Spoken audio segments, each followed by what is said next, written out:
The entire following segment consists of satirical content.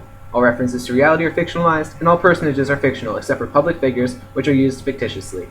The opinions expressed in this segment in no way reflect those of the University of Kentucky, the Kentucky Colonel with a K, the Kentucky Colonel with a silent P, Donald Trump, engineers, erotic printer novel authors, or the Sky God, Grace B. Hello and welcome to the Colonel Podcast. I'm Grant and I'm having a fantastic day. I'm Colleen and I just ate a squirrel. Alright, let's get right into the news. In national news, earlier this month, Donald Trump purchased the entire stock of the Miss Universe pageant from NBC. When asked about the changes made to the pageant since Mr. Trump purchased it, pageant representative Juliana McAfee was enthusiastic. We actually have Miss McAfee in the studio today. Welcome to Colonel Studios, Juliana. Why, thank you, Grant. Mr. Trump, what are you doing here? What? Trump? No. I'm Juliana. But your hair, your suit. So about the pageant. Mr. Trump has entirely reinvented the concept of Miss Universe. At first, some of our other executives were confused by his decision to eliminate all competitors and compete himself. Even more were concerned by his move to replace the audience, the stage, and the entire studio with walls of mirrors. However, when Mr. Trump reached the swimsuit portion of the competition, all worries were soothed as we were stunned by his exquisite, glistening physique.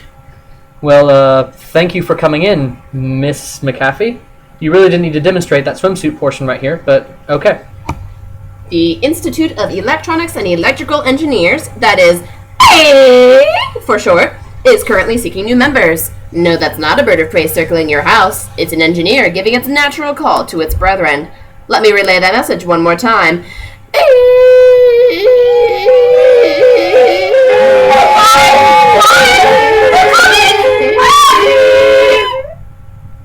In campus news, President Calipari announced the university's plan to address parking-related concerns among the student body.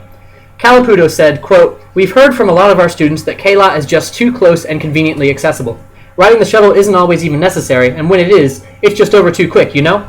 So we've moved K-Lot. Now it's in Louisville. You're welcome." Students will, of course, still be expected to move their cars from K-Lot on game days. In other campus news, the university unveiled the details of their plans to rename every dorm building on campus after a successful UK graduate. In this announcement, they revealed that Champions Court 1 is going to be renamed Johnson Hall 2. This is, of course, named after the famous UK graduate Johnson 2. Champions Court 2's name will remain the same. The university is also renaming all buildings in the Woodland Glen complex, except for Woodland Glen 4. Several people are upset by these changes, namely the previous namesakes of these dorms. Here in the studio, we have Mrs. Champions Court 1 and Mr. Woodland Glen 3. How do you two feel about these name changes? I think it's outrageous that the university would just go and forget all of the important contributions that my quadruplets and I made to the university. Outrageous. I agree completely. I mean, why did my mother even name me something distinctly dorm building sounding? What's the point now? Where's my recognition for my achievements? I mean, I don't want to sound mean here, but there's a few people who've had dorms named after them who aren't being erased from history, and I don't really think they even deserve the recognition they're continuing to get. Yeah, I know who you're talking about. Central 2. What a douche. I know, right? Tell me about it. Well, thank you two, for coming in to tell us of your woes. In world news, concerns are growing amongst the people of Syria that there are too many immigrants coming in from Europe. They're worried, of course, that these strange foreigners will take their jobs, ruin their culture, and kill their comic creators. In personal news, Steve sucks. New studies have come out proving scientifically that Steve is, quote, the worst. The authors of this study have instructed people to avoid Steve at all costs in order to prevent being contaminated by his awfulness. You suck, Steve. In other personal news, I have a rash. Now for a word from our sponsors. Has this ever happened to you? This food tastes too good.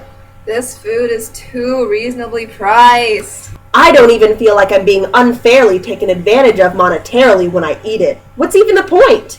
Of course it hasn't, and thankfully it never will, with Aramark, your best and most importantly only UK dining meal provider. Food so good, you can eat it. Most likely.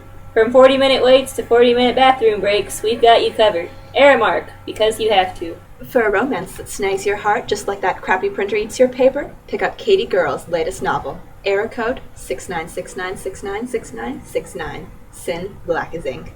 Here's an excerpt from the audiobook. Wendell watched Sally load her paper into the printer, a sensual rippling of her back muscles as she slid sheet by sheet inside, driving him insane. The printer beeped and Sally frowned, biting her plump, moist lower lip. She gently twisted the throb knob. It's not working. She breathed. Wendell stepped around her and gently removed the paper. You've got the wrong size. He said in a husky voice. He gestured gracefully to his manhood. It's 8.5 by 11. We are pleased to report that the Willie T. Library Bowl has finally been filled with the cereal of the Sky God's choice. That's right, Mr. Heavenly Deity has finally decided on Fruity Pebbles as the cereal he wants to devour, along with your souls, your hopes and dreams, and the sun. Feed me, thundered the god earlier this week. President Quasimodo, taking charge as our fearless leader, put on his ceremonial robes and retrieved the 738,034 boxes of Fruity Pebbles that they have been hiding in the construction site for the new student center. What, you thought we were actually building a new student center? He responded when our reporter inquired. No, we're just going to place the students at the center of the food offering for Mr. Sky God, sir. He likes a bit of crunch in the middle. Students are advised to go to the library bowl, stand in the center, and wait for the celestial spoon to descend. The Willie T area is certainly seeing a lot of action this week. Students may have noticed that a line of geometric polar bears have invaded the library walk. We interviewed one of the bears and received their own account of why they are here.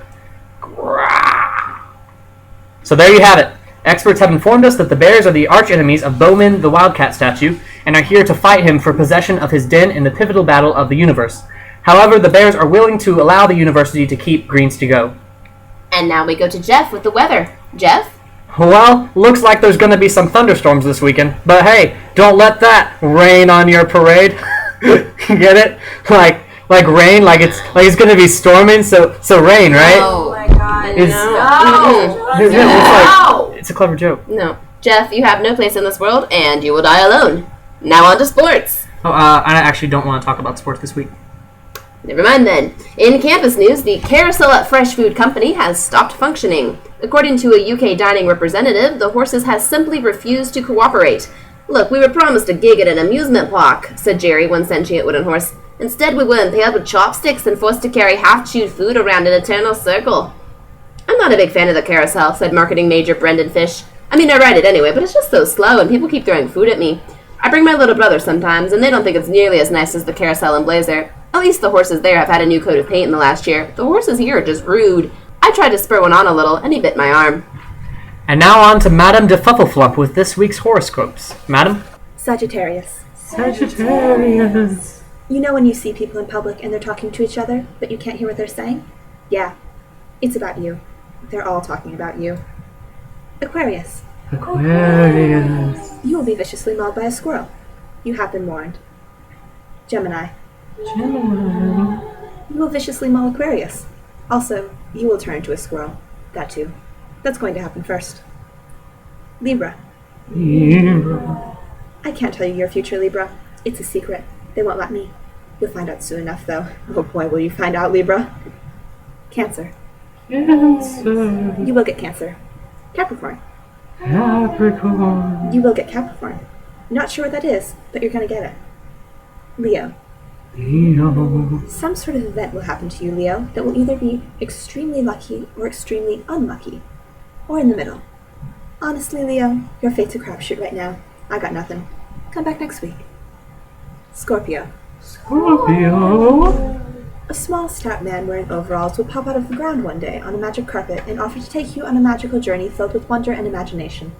This is a trap. Do not engage. Well, thank you, Madame de Fuffleflump. That's it for this week. This is Colleen signing off. Tune in next week for more totally factual information. Grant out. The previous segment consisted of satirical content. All references to reality were fictionalized and all personages were fictional except for public figures whose likenesses were used fictitiously. The opinions expressed in this segment in no way reflected those of Eli Compofilio, Juliana McAfee, the Kentucky Colonel with a K, Bears, or Hubert the Unicorn. It does, however, accurately reflect the opinion of Donald Trump, Champions Court 1, and Woodland Glen 3.